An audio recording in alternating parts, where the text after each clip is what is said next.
Hi, everyone. I'm your host, Mike Catafo. I run West Coast Go-to-Market at SecurityPal, and joining us on today's episode of Insecurity is Sree Kancharla, Chief Information Officer at SailPoint. And today our topic is business transformation and identity security. Thanks for joining us, Sree. It's great to have you on the show. Welcome. Thank you, Mike. I'm so excited to be here and talk about business transformation and how does it tie with identity security. Thank you. Likewise.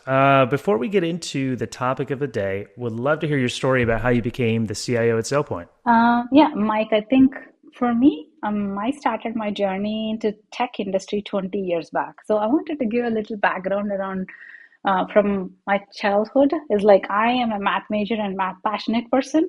I never thought I will end up in technology. And my passion since high school or middle school was I was always thinking that I'm going to be teaching or be a professor. And then I did my master's in applied mathematics back in India. Wow. And as soon as I completed, I actually joined undergrad teaching maths for them. And that was so much fun. I was really enjoying that. Wow, so you were a math teacher? This is Yes, I amazing. was a math professor. Yes. Wow. But since I did applied mathematics, there were computers and then some of the C++ back in the day, right? Like this was 23 years back, something like that. So Wow. yeah, and I first got the glimpse of technology back then. So it's been a long time, but I think that happened for a reason. So I get married and then I come to US in 2003 and then I was thinking I'm going to pursue PhD and then I'm going to go as a professor again. But something changed by the way because it was a 5+ years journey. The way I was thinking in 2 years, 3 years I was going to pursue PhD was not going to happen even with my master's. So then I'm like, I'm going to pivot then. I'm not studying for that long and then going into this since I did some of this thing. And then my husband was into tech already. So I'm like, let me try this. And then I started becoming, my initial career was an admin. And then I started coding in C++ Java. That was my first thing as a consulting gig.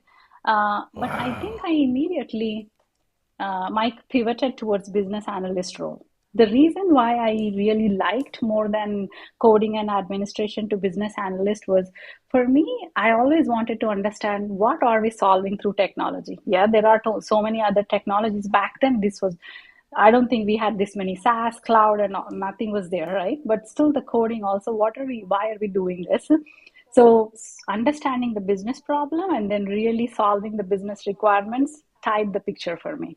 That's why I was very passionate about that role. And then I always look at the problem. What problem are we solving? And then using which technology is the second part of it. So that always has been there.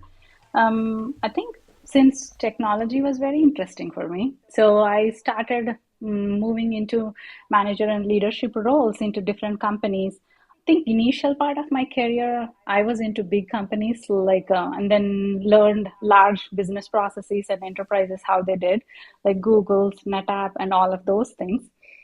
And then last 10 years, I'm purposely into startups and growing companies because where I'm seeing like the challenges are across the board, and then you have so many unknown problems you have to Hmm. solve when you walk into startups. That's where my passion pivoted, and then I started exploring. And I think this is my third cybersecurity or identity security company now, but third security company. Majority of the time I was into tech, and then first security company after Google was FireEye and Mandiant. Everyone knows that Hmm. story. So pre-IPO. So I joined there, and then I think until then I was owning only business applications or helping lead the sales side, go to market side of the technology and then CRM. But first time I got exposure into learning more about security, compliance, and all aspects of it in FireEye. So I would say 10 years back, I started more learning more about security and how critical that is, and then how much value it is bringing to the organizations. That's amazing. Wow. So, math professor, business analyst, like almost getting a PhD, business analyst, like business applications to now chief information officer. I mean, that's incredible. What, like, was there like a particular breakthrough either at FireEye or maybe another company where you just knew like, oh, wow, this like, I can be a CIO at a company. In fact, I'm probably going to be a CIO at a company pretty soon. Was there like anything that happened or something that Like your big breakthrough that you can remember? I would say you touched on the point. When I was at FireEye, where I was managing little parts of the applications and then different aspects of it, I was like, I think I wanted to be a CIO in the next couple of years. That's what I'm going to aim. And then, which is the reason why after 4 years in FireEye, where I was owning the SaaS go-to-market applications or helping lead that part, and then analytics and then HR applications, I pivoted and took a startup role. User Zoom was my first like entire head of IT or VP, like slash CIO type of role. And then I started building teams from scratch. I knew how to scale back with smaller teams and then also bigger teams. But there was a lot to learn in that experience because if you're uh, playing that role of head of IT, I think you have a lot of things you have to start thinking about from the security, infrastructure, applications, and working closely with the executives and board. That was definitely the first time I started like taking up the broader roles, Mike, and slowly into user testing also. Same thing, VP of IT or slash acting CIO role. Then I think the last company, Coalfire, was my first CIO role. That was again a security company, a lot of great things, and very short time. And then I'll come back to SailPoint. When I was working in Coalfire, and that was the first services company. So in 20 years, I have seen always product companies' mindset is very different versus the services company. How they think about IT and then CIOs and then what value they bring to the table is very different. And SailPoint opportunity came to me. So when I got this opportunity, three things were very important for me. Back again, I was coming into a product-based security, that to identity security company. And in the last 10 years since FireEye, I learned how important identity and access management is. I know how critical identity security is. Like, I'm like, oh, this is a great product and great opportunity as a CIO. I always think about how do I solve this problem? How do I become more compliant and secure? So that was the opportunity I had. And then the culture of the company and the main thing which draw me into SailPoint is product and then the aspect of what I can bring to the table and then what value I can bring for the organization. And that's how I ended up as a CIO of SailPoint.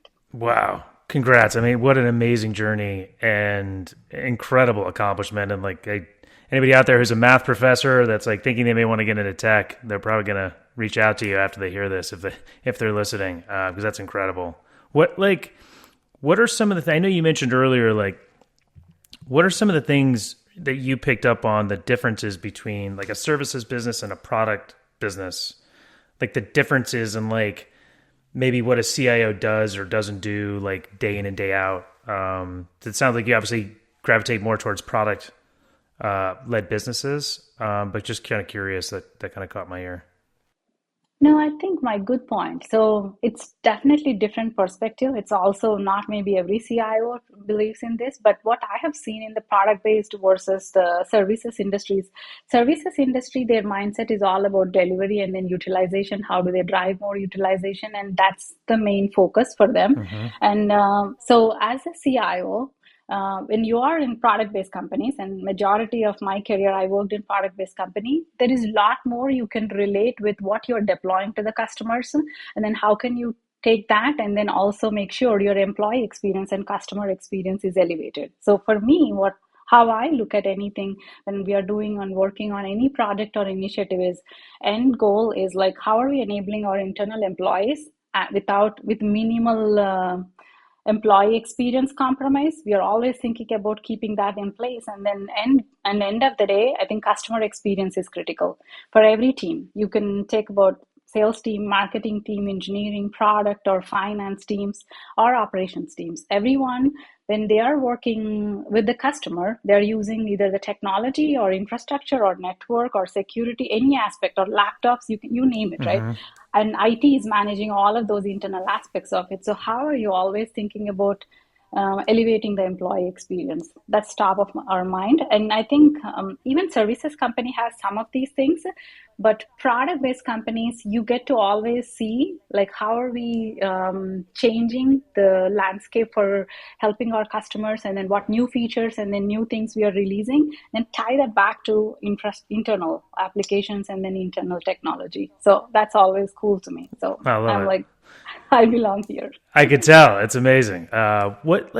what are some of the things like you get like when we don't have to get into like org structure, but like I'm curious like what teams you manage or run and sort of like how the different things you influence within SailPoint in terms of, whether it's the employee experience, customer experience, et cetera. So I think Mike, SailPoint org, I think we manage under IT infrastructure, enterprise applications, of course, the data analytics and Hmm. then reporting aspect of it. And then for running all of this, we need the PMO and data governance piece. So that's definitely there. And then identity security rolls up under me too. So rolling out SailPoint features within SailPoint and then all the identity security, that aspect is part of my organization too. So And let's touch on that for a second because I know obviously SailPoint plays in this space with identity security, and we're also going to talk about business transformation. Like I'm curious, like when I'm guessing SailPoint uses SailPoint, and so like when you're managing this, like given you may have been at other companies that didn't have a solution like this, what are some of the like what maybe the top one or two things that make your job a lot easier as a CIO to actually use your own product? So it's a great question, Mike. So I think, honestly speaking, before SailPoint, I was always looking for this type of solution. I heard vaguely about SailPoint, but I never had an opportunity to deploy SailPoint or any similar type of solution. And I always also was like any other CIO, was thinking that SSO and MFA and MDM, if we have these things in place, and we have a lot of tools, of course, different tools does it, and we are secure enough, and then identity and access management is done. And think about all the governance and compliance work we used to do, like in my last multiple companies where we had to manually think about pulling all the access information and for the critical application for auditors or for any compliance, SOC 1, anything you name it, right? And IT has to partner with others and provide all that information.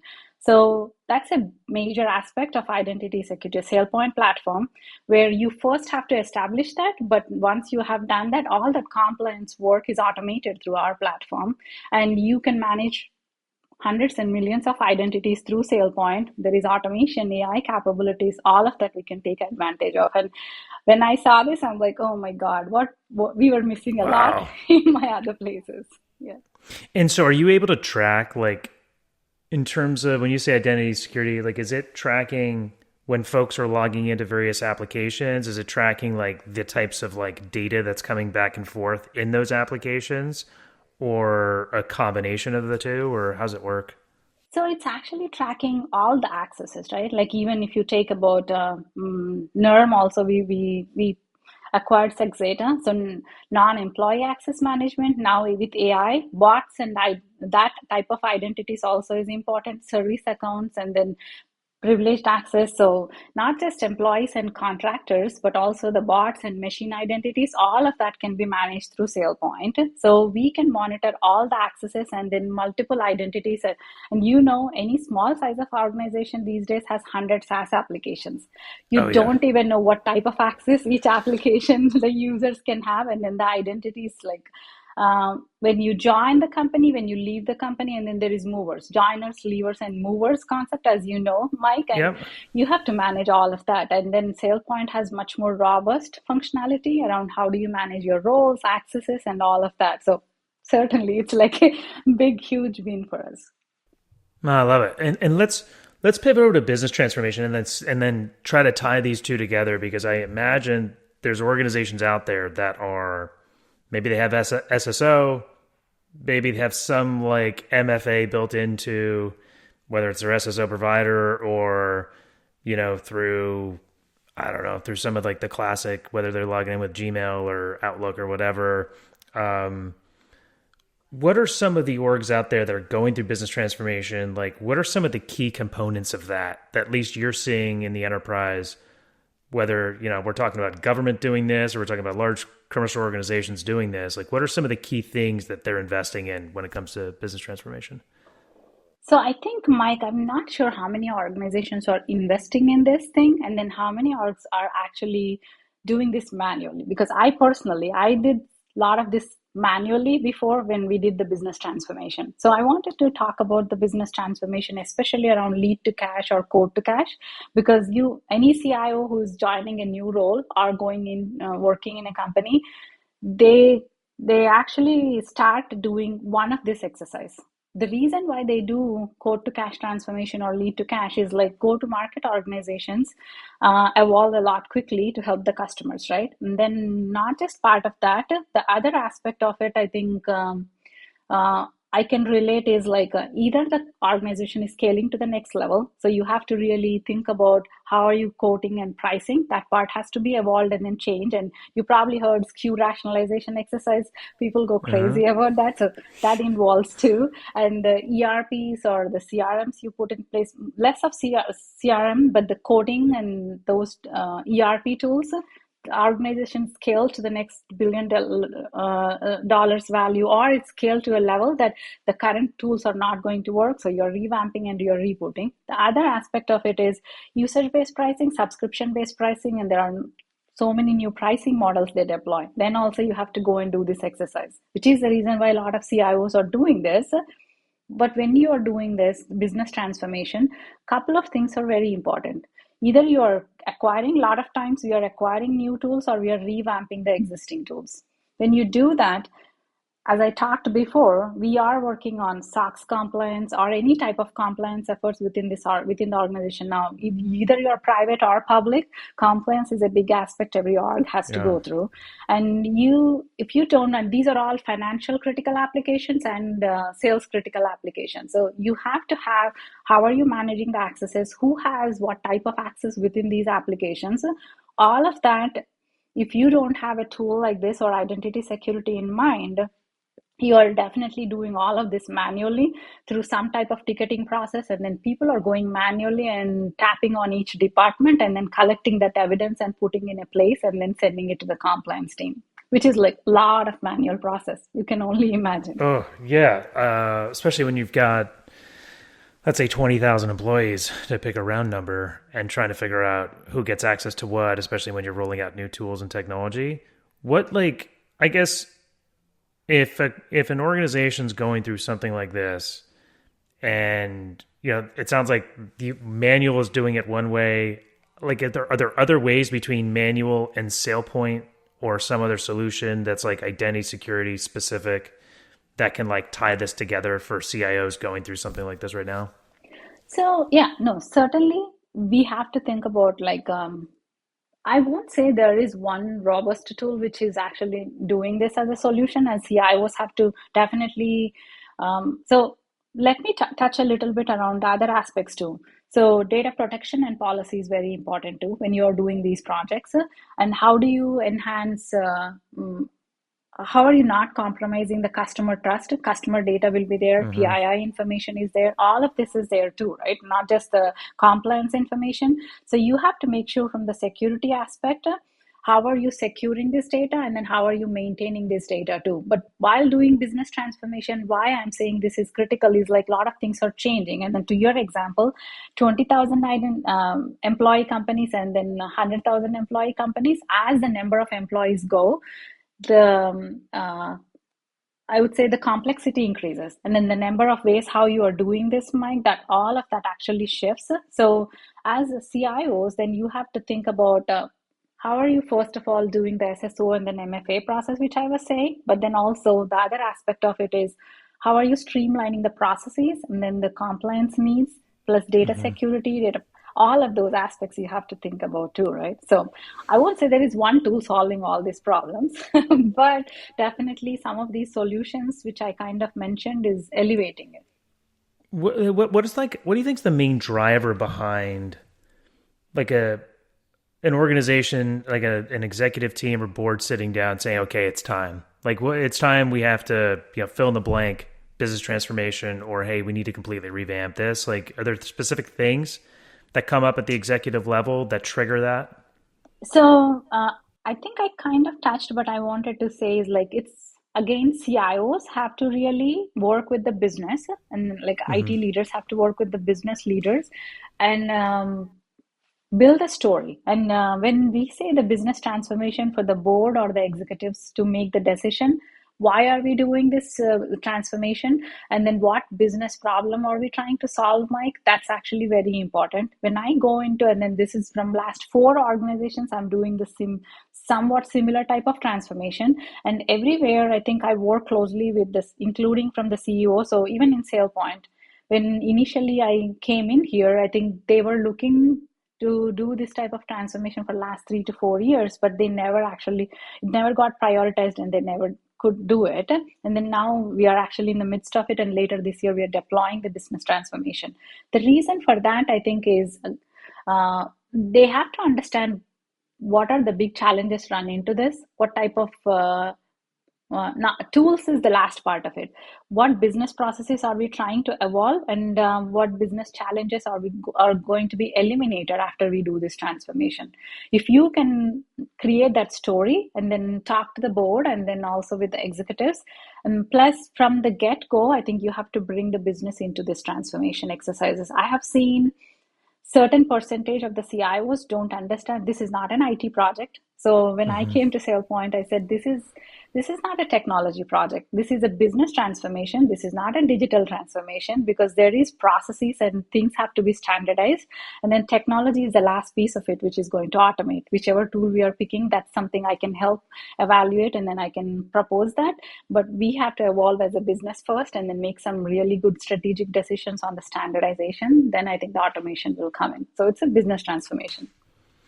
Wow. I mean, it sounds like there's so much that goes on behind the scenes, just in the planning component of this. I guess how in the process of like deciding, okay, here's the scope of our business transformation, here are the things that we leave out.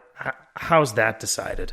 That's actually a good point. Again, I go back to my previous point. Business has to be involved from the get-go. So especially you have to have go-to-market, finance, operations, and then pricing teams. These teams have to be involved from the get-go. So then you are actually going through a design phase with them, Mike. We have to do that, and then talk through, ask them all the different challenges to put it on the table. And then you as an IT leader also work with the business to say, I think we have to put the foundation in place first, or these are the top challenges we should be solving, and prioritize with them and help them understand why we are saying out of 100, they're picking the top 60 or the most important things, and we have to go and then identify that scope, and then getting the sign off from them and the executive team explaining why are we choosing these and what benefit it's going to reap. And business transformation is never done in one phase.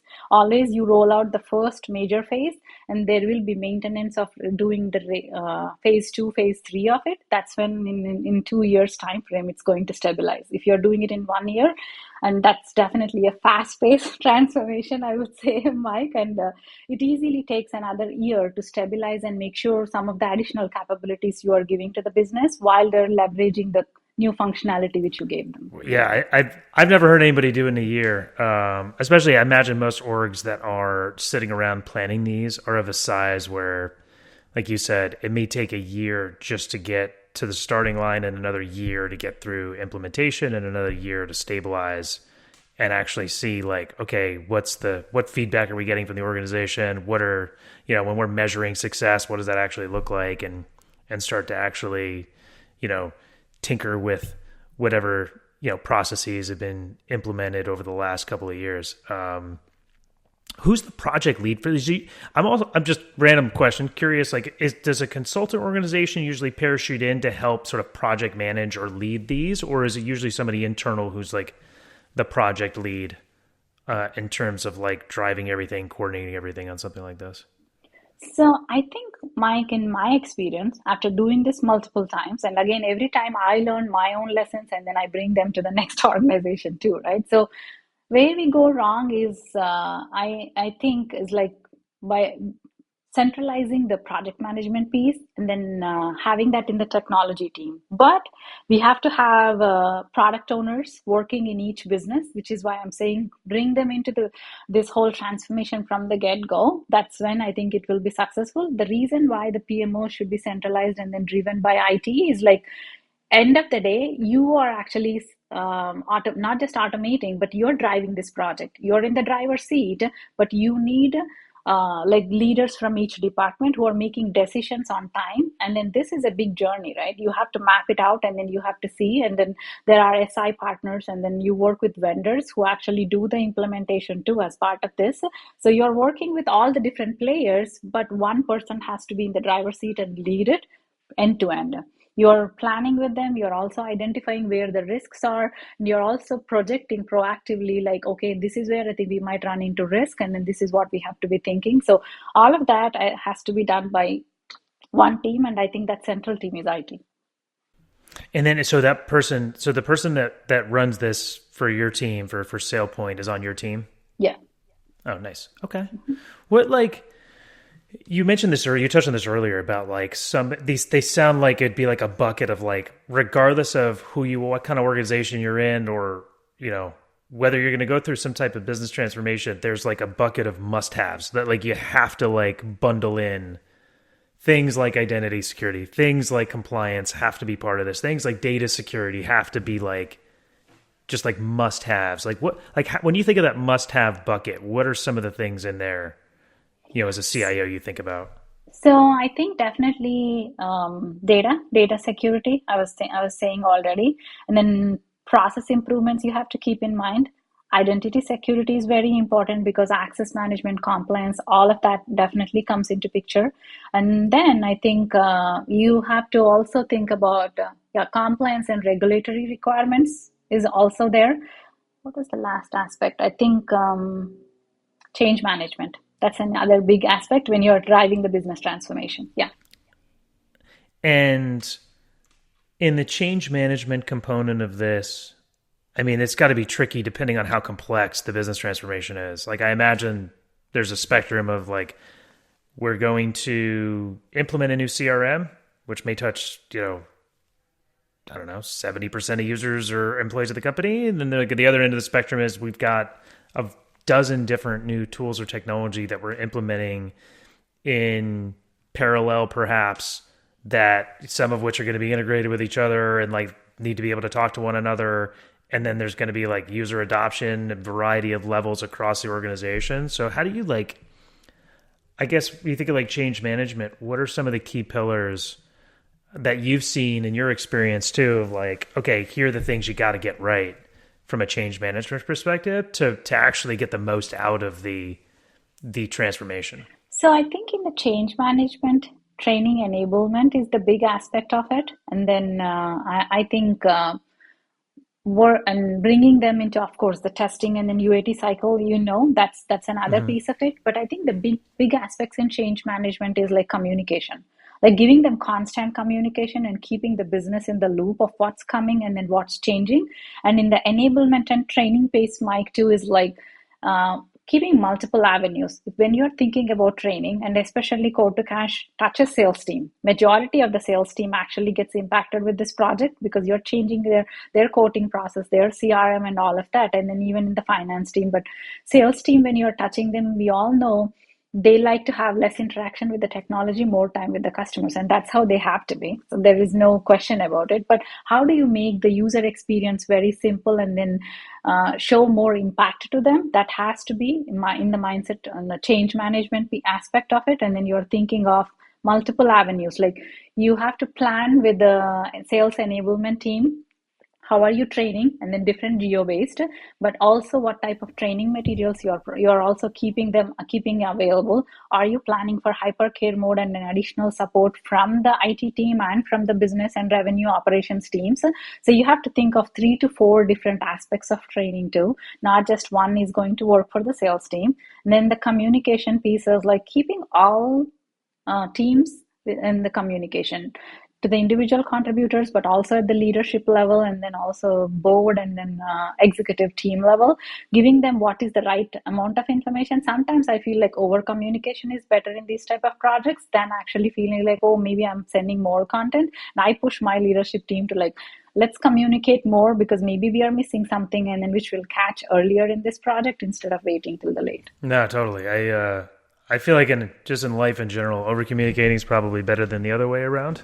At least then you could say, hey, I said we talked about this, or we shared this piece of content about how to go from A to B, and if somebody didn't see it or read it, it's at least not 100% your fault. um, in the as we like think about like the collision of like business transformation, identity security, and organizations out there where they're probably new security leader or new CIO parachutes in and goes, oh, wait a minute, we're on like 2010 technology for SSO, and maybe we have MFA, maybe we have some folks who aren't even using it. We may have some users, like we may have a bunch of accounts that don't even use SSO. We have a bunch of folks in the organization may not even be on our platform. We may have consultants logging in who again may not be going through SSO. Where do they begin to start to think about, okay, how do I go out to the universe of technology vendors, services, and like piece this thing together for like a 2025, 2030 type identity security, sophistication, particularly from your perspective, working at the company, but also being an information technology leader? So the amount of attacks increasing in the security world, as much as AI is evolving now in this day and age, that much cybersecurity risk is increasing too, right? So security is never good enough, in my opinion. I think we always have to really evolve and think about same thing around identity security too. So I think 10 years back, to your point, I think we all used to think as long as we have an access management tool and then like an SSO or an MFA, it's kind of like a card reader when you're going into the building. That's all it does. After this, there is a lot more happens in the identity security place, right? And it's not just don't think about compliance, like to manage the identities. And again, I mentioned like joiners, leavers, and movers. Like take a big organization when they have 10,000 plus employees, not just the application access management, cloud access management is there. And then what type of access do they have? And then how many service accounts are we managing? All of that, managing that many things. And then also compliance. One other aspect of compliance is like managers and then leaders have to approve, is this access right for my team, or am I elevating? Then how are they approving? And then where are we tagging all of that information? All of that is very important.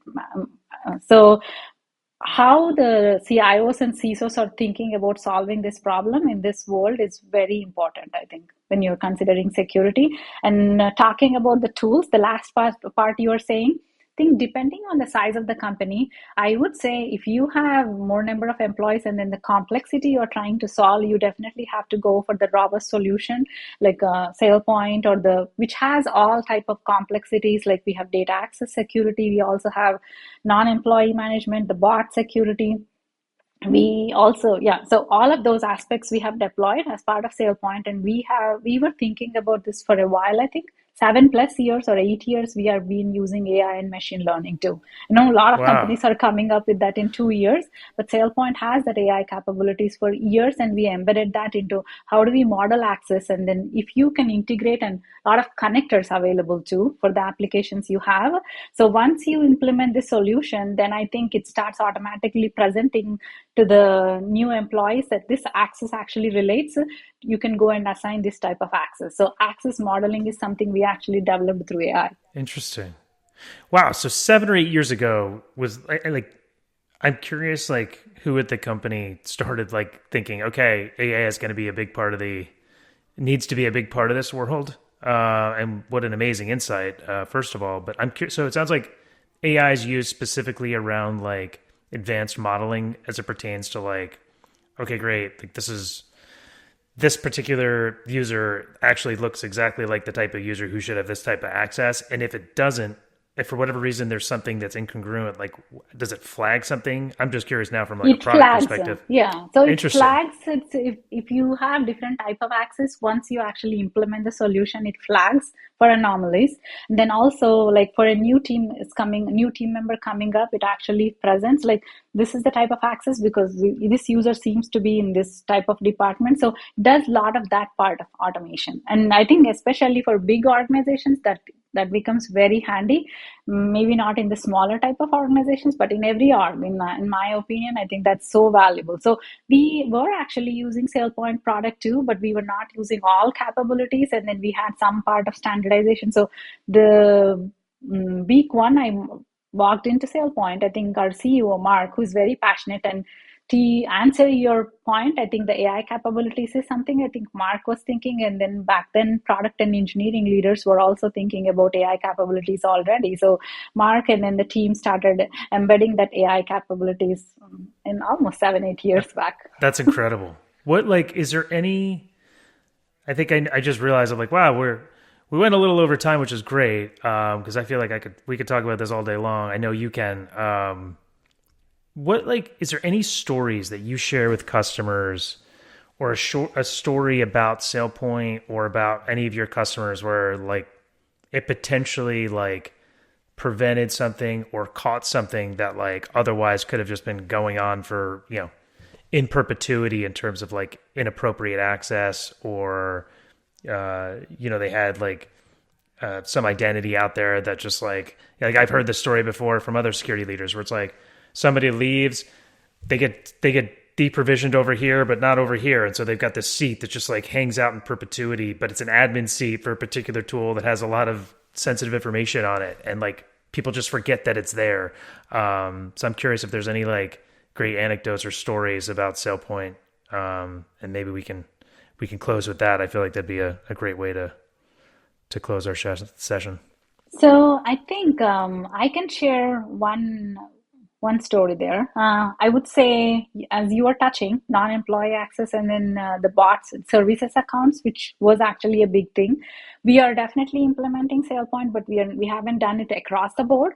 And then one of the employees left, like the old employee left, and then some of the services accounts were tied, and then no one knew about those passwords, right? So because we had identity security and SailPoint as a solution, we were able to quickly identify, okay, that service account actually can be compromised very easily. And then we were able to really repurpose that, or took that service account, and then we actually uncovered like what all the applications it had access. And then we had to do a lot of manual work, of course, wow. But I think identity security was able to give that. And that actually made me think about making sure how many services accounts across the board, what percentage of it we have, and then what we wanted to bring it. And then, so I think, which is also one reason why we prioritize and we wanted to become the customer zero, and then deploy the whole functionality of identity security, and then not have any gaps there.